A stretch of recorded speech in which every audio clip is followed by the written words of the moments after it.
सरे मिंबर वो ख्वाबों के महल तामीर करते हैं, इलाजे गम नहीं करते, फ़कत तकरीर करते हैं। नमस्कार, मैं हूं राजीव और आप देख रहे हैं घूमता हुआ आईना। तो आज लॉकडाउन का तीसरा फेज खत्म हो रहा है और कल से चौथे फेज का लॉकडाउन जो है वो नए रंग ढंग में शुरू होगा।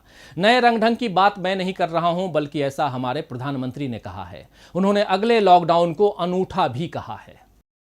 खैर, ये तो हम सब जानते ही हैं कि हमारे पीएम किसी भी बात को सीधे तरीके से नहीं करते हैं। शायद उन्हें सीधी बात करना आता ही नहीं या सीधी बात पसंद ही नहीं है। हर बात में रोमांच पैदा करना उनका शगल है। यकीन नहीं है तो उनके पिछले कुछ फैसले को याद कर लीजिए। कैसे अचानक उन्होंने नोटबंदी की घोषणा की थी, फिर आधी रात को जीएसटी लागू कर इसे आर्थिक आज़ादी का नाम दिया था। जनता कर्फ्यू के वक्त ताली बजाने को कहा था, फिर अचानक लॉकडाउन की घोषणा की थी। उसके बाद दिए जलाने को कहा, फिर हेलीकॉप्टर से फूल बरसा दिए। इन तमाम बातों की खूब चर्चा हुई। सोशल मीडिया के सहारे मुफ्त का प्रचार भी हुआ, लेकिन गंभीर स्वास्थ्य संकट और उसके बाय प्रोडक्ट्स की तरह सामने आई आर्थिक बदहाली का कोई हल नहीं निकला।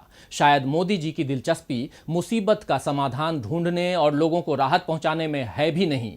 वे केवल हर वक्त तमाशा खड़ा करना जानते हैं और इसके लिए ऊंचे ऊंचे सपनों के महल खड़े करते हैं। ऐसे यकीन मानिए कि इस सरकार की नीतियों और फैसलों के आधार पर एक किताब लिखी जा सकती है जिसका नाम होगा जनता को मूर्ख बनाने के 1001 पैंतरे। मोदी जी और उनकी टीम के पास जुमलों की एक बड़ी डिक्शनरी, एक पूरी डिक्शनरी है, जिसमें आए दिन वो एक जुमला उछाल देते हैं। उनका पिट्ठू मीडिया दिन रात इन जुमलों की जुगाली करता है और जनता इसमें अपने लिए राहत का तिनका तलाशती रह जाती है। अभी एक बार फिर राहत पैकेज का भारी भरकम जुमला सरकार ने जनता के सिर पर दे मारा है।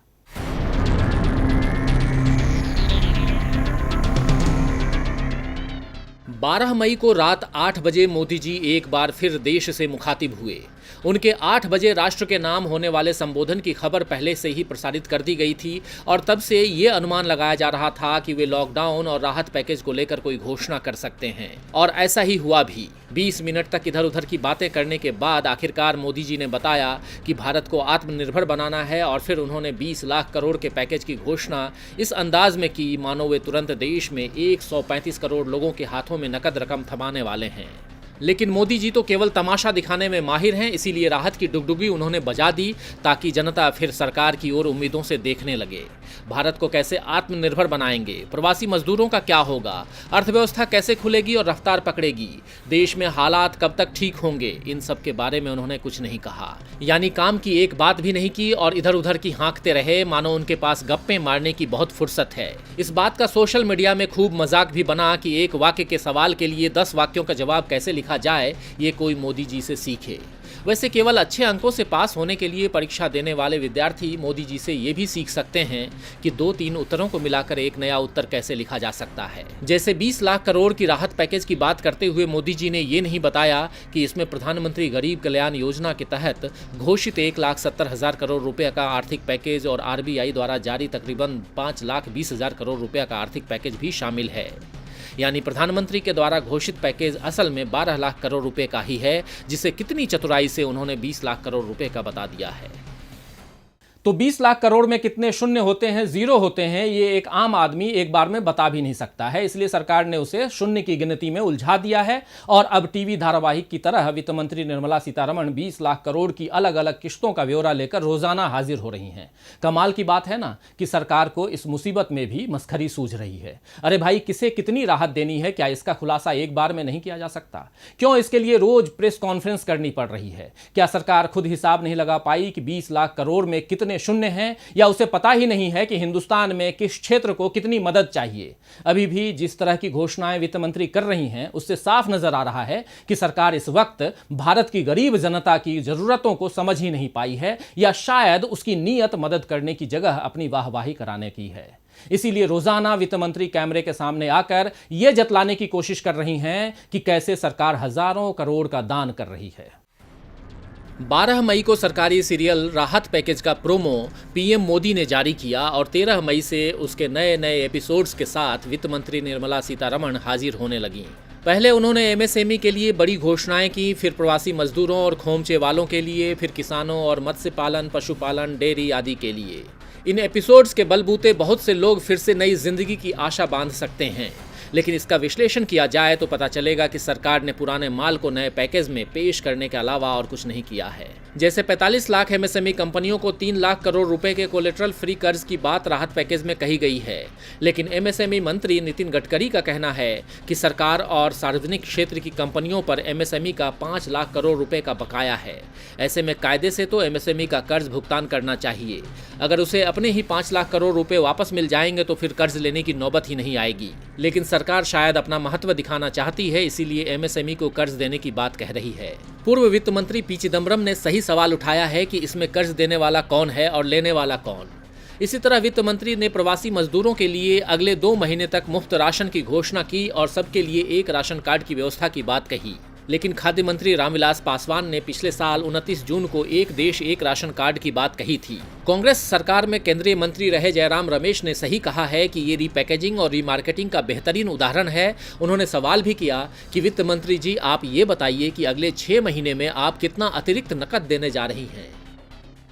तो वित्त मंत्री इस सवाल का जवाब तभी दे पाएंगी जब सरकार के पास कोई सुलझी हुई योजना होगी। अभी तो वो केवल उलझे हुए लोगों को और उलझाना चाह रही हैं। किस क्षेत्र को कितने हजार करोड़ मिलेंगे ये तो बाद की बात है, पहले तो ये पता लगे कि सरकार के पास इतनी बड़ी रकम आएगी कहां से। ऐसा तो नहीं है कि जिन उद्योगपतियों का हाथ प्रधानमंत्री की पीठ पर रहा हो उन्होंने अपनी तिजोरी सरकार के लिए खोल दी हो, या फिर मंदिरों ने अपनी दान पेटी की चाबी सरकार को दे दी हो कि चलिए साहब, इन रकमों से आप गरीबों की मदद कीजिए। अगर ऐसा होता तो भारत के नक्शे से गरीबी का नामो निशान मिट गया होता, लेकिन यह गरीबी तो अब अपने भयावह रूप के साथ सड़कों पर है। जबकि मोदी जी का दावा था कि उनके राज में सबके अच्छे दिन आएंगे, सबके लिए अच्छे दिनों का दावा और हरेक के खाते में 15 लाख जमा करने का वादा, सब जुमले साबित हुए। और अब 20 लाख करोड़ में भी जो हिस्सेदारी बताई जा रही है वो भी कहीं बंदर बांट न साबित हो जाए।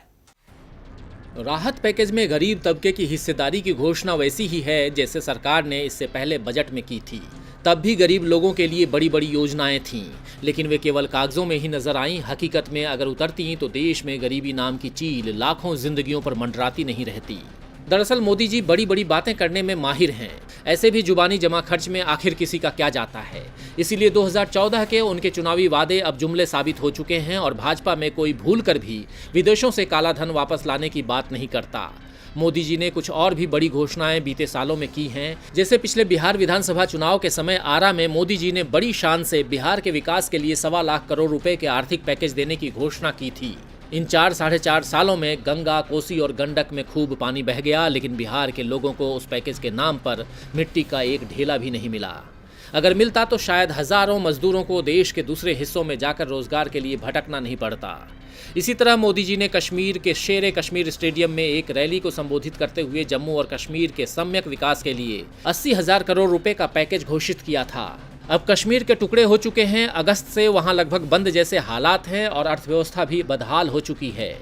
अभी पिछले साल 15 अगस्त को प्रधानमंत्री नरेंद्र मोदी ने लाल किले की प्राचीर से देश में बुनियादी ढांचे के विकास पर अगले 5 वर्षों के लिए 100 लाख करोड़ रुपए खर्च करने के आर्थिक पैकेज की घोषणा की थी। हिसाब लगाएं तो ये 20 लाख करोड़ रुपए का आर्थिक पैकेज प्रति वर्ष बैठता है। अब सवाल उठता है कि क्या 12 मई को प्रधानमंत्री ने 20 लाख करोड़ रुपए का जो राहत पैकेज दिया वो 15 अगस्त वाला ही है या ये अलग है? और अगर अलग है तो फिर 15 अगस्त 2019 के बाद से उस 100 लाख करोड़ के पैकेज से अब तक देश को क्या मिला, ये भी बड़ा सवाल है। तो लाखों करोड़ों के पैकेज में किसे क्या मिलेगा, कब मिलेगा, यह सब तो बाद की बात है। पहले तो सरकार को यही बताना चाहिए कि इतनी बड़ी बड़ी बातें आखिर वो किस आधार पर करती है। क्या सरकार के पास पहले से इतनी राशि है या उसके पास कुछ योजनाएं हैं जिनके जरिए वो इतनी राशि का इंतजाम कर लेगी? अगर है तो फिर देश की जीडीपी इतनी बुरी तरह क्यों गिर रही है? क्यों रेटिंग एजेंसियां देश की अर्थव्यवस्था को लेकर चिंता जतला रही हैं? अगर उसका आकलन जो है वो गलत है तो सरकार खुलकर उन्हें गलत क्यों नहीं कहती है? और अगर वे सही हैं तो फिर सरकार किस बुनियाद पर लाखों करोड़ों के राहत पैकेज का ऐलान कर रही है? अगर उसके पास नकद इंतजाम है तो क्यों नहीं वो जरूरतमंदों को तत्काल नकद की राहत देती है? क्यों वो किश्तों में कर्ज का ऐलान कर रही है? क्यों वो मजदूरों को लाचार कर रही है? क्या इस लाचारी के बूते भारत को आत्मनिर्भर बनाने का कोई नया दांव मोदी जी के पास है? और अगर भारत को वाकई आत्मनिर्भर बनाना है तो इसके लिए सबसे पहले गरीबों की जेब में पैसे और हाथ में काम होना चाहिए। मनरेगा जैसी योजनाएं इसमें सहायक सिद्ध हो सकती हैं।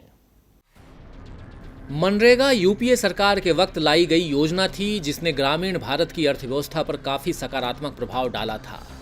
मोदी जी ने बेशक पहले इस योजना का मजाक उड़ाया था, लेकिन उन्हें भी इसे जारी रखना पड़ा क्योंकि अर्थव्यवस्था में इसका महत्व वो भी जानते हैं।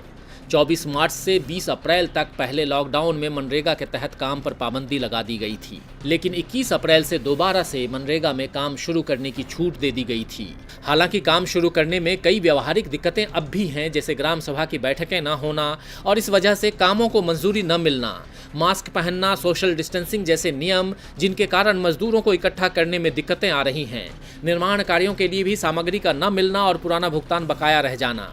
सरकार अगर इन दिक्कतों को दूर कर मनरेगा को बढ़ाने पर जोर देती तो आज बहुत से मजदूरों के हाथ में काम रहता, लेकिन फिलहाल सरकार आंकड़ों की बाजीगरी में लगी हुई है।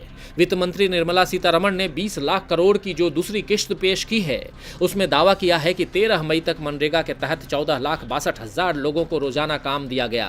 उन्होंने दावा किया कि मनरेगा के तहत 10,000 करोड़ का खर्च किया गया। 2 करोड़ 33 लाख मनरेगा का काम मांगने वालों को 13 मई तक काम दिया गया। पिछले साल के मुकाबले 40 से 50% ज्यादा व्यक्ति मनरेगा के तहत एनरोल किए गए। अब प्रवासी मजदूरों को भी मनरेगा के तहत काम देने का अभियान चलाया जाएगा। तो वित्त मंत्री के द्वारा दिए गए पहले 3 आंकड़े तो सरकार की वेबसाइट से मेल खाते हैं, लेकिन 40-50% ज्यादा लोग मनरेगा के तहत ज्यादा एनरोल किए गए, ये बात उनकी ही वेबसाइट पर नहीं दिखती। वैसे भी 40 और 50 के बीच 10% का अंतर है। क्या वित्त मंत्री इस बात को नहीं जानती? और जो 10,000 करोड़ खर्च करने का दावा वो कर रही हैं, वो भी कोई बड़ी बात नहीं है। पिछले 5 साल से मनरेगा का बजट औसतन 60,000 करोड़ रुपए का रहा है। अगर पिछले साल का बकाया चुकाने और नए साल के काम का पैसा देने में 10,000 करोड़ खर्च होते हैं तो उसमें वाहवाही की क्या बात है। रहा सवाल प्रवासी मजदूरों को भी मनरेगा में काम देने का, तो इसके लिए सरकार को अतिरिक्त रकम देनी चाहिए। पहले से आवंटित रकम में अगर 8 करोड़ प्रवासी मजदूरों को भी काम दिया जाएगा तो पुराने मनरेगा मजदूरों के लिए आखिर क्या बचेगा। तो सरकार 8 करोड़ प्रवासी मजदूरों को केवल मनरेगा में काम देने की बात ही नहीं कर रही है, बल्कि इनके लिए अगले 2 महीने तक खाने का इंतजाम भी कर रही है। लेकिन ये मेहरबानी किसी हृदय परिवर्तन का नतीजा नहीं है, बल्कि इसके पीछे भी सरकार का अपना स्वार्थ है। बिना मजदूरों के विकास की गाड़ी नहीं खींची जा सकती भाई साहब, इस बात को वो अच्छी तरह से जानती है। इसीलिए जब उसे महसूस हुआ कि बिना मजदूरों के अर्थव्यवस्था चौपट हो जाएगी, तो सरकार को उसे खाना और रोजगार देने की बात याद आ रही है। केंद्र सरकार मजदूरों की दशा के बारे में अब तक मौन ही थी। कितने मजदूर गांव वापस लौट रहे हैं और कितने बेरोजगार हो गए, इसका कोई आंकड़ा उसके पास शायद था ही नहीं। अभी हाल ही में वित्त मंत्री ने बताया कि राज्य सरकारों से मिले डेटा के आधार पर हमें लगता है कि हमारे यहाँ 8 करोड़ प्रवासी मजदूर हैं। ये पहला मौका था जब सरकार ने प्रवासी मजदूरों का कोई आंकड़ा खुद दिया। दरअसल उसे चिंता इस बात की है कि अभी दुखी बेबस होकर जो मजदूर गाँव लौट रहे हैं वे वापस न आए तो अर्थव्यवस्था का क्या होगा। 12 मई को पीएम मोदी ने ऐलान कर दिया है कि लॉकडाउन 4 नए रूप रंग का होगा। इसमें पहले के 3 लॉकडाउन के मुकाबले ज्यादा छूट मिलने की बात चल रही है। ऐसे में जब फैक्ट्रियों में, खेतों में और घरों में दोबारा से काम करने की इनको इजाजत मिलेगी तो मजदूर कहां से आएंगे। उत्तर प्रदेश, बिहार, मध्य प्रदेश, ओडिशा और झारखंड, इन 5 राज्यों से सबसे अधिक प्रवासी मजदूर देश के दूसरे राज्यों में रोजगार के लिए पहुंचते हैं और अभी इनमें से लाखों मजदूर अपने गाँव घर लौट रहे हैं। रेल मंत्रालय के ताज़ा आंकड़े बताते हैं कि उन्होंने तकरीबन 10 लाख लोगों को उनके घर वापस पहुंचाने का काम किया है और तकरीबन 15 लाख मजदूर बस या पैदल अपने गांव लौट चुके हैं। इनमें से बहुत से मजदूर बीते दिनों इतनी तकलीफें सह चुके हैं कि अब वे अपने गांव घर से दूर होना ही नहीं चाहते हैं। जाहिर है कि बिना मजदूरों के खेती, कंस्ट्रक्शन, कारखानों का काम रुक जाएगा। घरों और दफ्तरों में भी सहायकों की कमी हो जाएगी। दिल्ली, मुंबई जैसे महानगरों में इन कामगारों के भरोसे जितना काम चलता है वो सब प्रभावित होगा। इसीलिए सरकार भी अब उनके बारे में सोचने पर मजबूर हो रही है। अजीम प्रेमजी यूनिवर्सिटी के राजेंद्र राघवन का सुझाव है कि सबसे पहले तो मनरेगा का बजट 4 गुना ज्यादा बढ़ाया जाए। फिर जिन राज्यों में ये मजदूर वापस आ रहे हैं वहाँ सिर्फ 100 दिन काम देने से काम नहीं चलेगा। इस अवधि को भी बढ़ाना होगा और मनरेगा को गांवों तक सीमित न रख के कुछ शहरों में इसका विस्तार करना चाहिए। शहरों के लिए मनरेगा जैसा एक शहरी रोजगार गारंटी स्कीम की शुरुआत होगी तो ये रिवर्स माइग्रेशन रोका जा सकेगा। तो अपने स्वार्थ के लिए ही सही, लेकिन किसी भी तरह मजदूरों की दुर्दशा के बारे में सरकार सोचे और उनके हित के लिए फैसले ले, इससे अच्छी बात और कोई हो ही नहीं सकती। अब मोदी जी कोई अवध के नवाब आसाफुद्दौला तो है नहीं जो लोगों की मदद करने के लिए निर्माण कार्य करवाएं, वो भी इस तरह कि उनका सम्मान बना रहे, उनकी खुददारी पर आंच भी ना आए।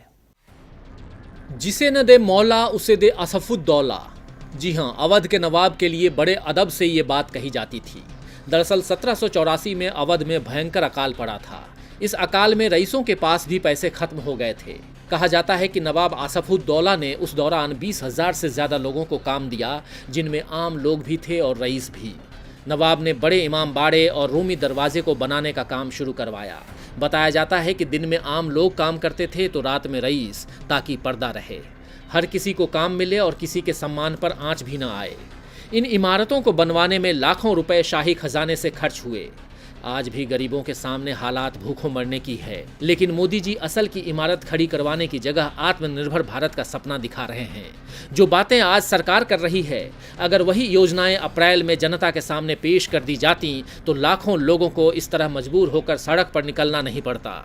मार्च, अप्रैल, मई कैलेंडर पर इन महीनों के पन्ने बदलते रहे, लेकिन अपने घरों की ओर लौटते मजदूरों की तस्वीरें नहीं बदली।